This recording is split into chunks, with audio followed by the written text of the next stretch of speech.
बहुत समय पहले जापान के एक छोटे से गांव में रायु नाम का एक युवा निंजा रहता था। वो बेहद तेज, चालाक और फुर्तीला था, लेकिन उसके पास एक समस्या थी। उसके पास कोई असली शूरिकेन निंजा स्टार नहीं था। सभी निंजा असली धातु के शूरिकेन से अभ्यास करते थे, लेकिन रायु इतना गरीब था कि वो इसे खरीद नहीं सकता था। रायु के मास्टर हयाशी सेंसेई एक अनुभवी योद्धा थे। उन्होंने रायु से कहा, एक सच्चा निंजा अपनी ताकत हथियारों से नहीं, बल्कि अपने दिमाग और हुनर से प्राप्त करता है। अगर तुम्हारे पास असली शूरिकेन नहीं है, तो अपने कौशल से कोई नया रास्ता खोजो। ये सुनकर रायु ने कागज से शूरिकेन बनाना शुरू किया। गांव के दूसरे निंजा उसे देखकर हंसते और उसका मजाक उड़ाते। कागज के शूरिकेन से कोई युद्ध नहीं जीत सकता, वे कहते। रायु के मास्टर ने कहा, एक सच्चा निंजा वही होता है जो अपने हुनर से किसी भी चीज को हथियार बना सकता है। ये बात सुनकर रायु ने कागज से शूरिकेन बनाना शुरू किया। शुरुआत में लोग उस पर हंसते थे, लेकिन उसने हार नहीं मानी। फिर एक रात गांव पर दुष्ट समुराई गिरोह ने हमला कर दिया।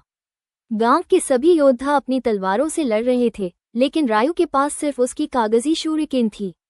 सभी को लगा कि वो कुछ नहीं कर पाएगा, मगर रायु ने अपनी चालाकी और स्पीड का इस्तेमाल किया। वो हवा में ऊंची छलांग लगाकर एक छत पर चढ़ा और तेजी से अपनी कागजी शूरिकेन दुश्मनों की आंखों पर फेंकी। वे चौंक गए और इसी दौरान गांव के योद्धाओं ने उन पर हमला कर दिया।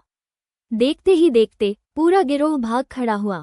उस दिन से रायु को पेपर निंजा कहा जाने लगा। उसने साबित कर दिया कि असली ताकत हथियारों में नहीं, बल्कि दिमाग, हुनर और मेहनत में होती है। फायर बवंडर, अगर आपको ये कहानी पसंद आई तो वीडियो को लाइक करें और चैनल को सब्सक्राइब करें। शूरिकेन दुश्मनों की आंखों पर फेंकने लगा। वे चौंक गए और अपनी तलवारें गिरा दी।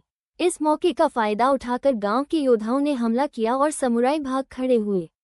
उस दिन से रायु को पेपर निंजा कहा जाने लगा।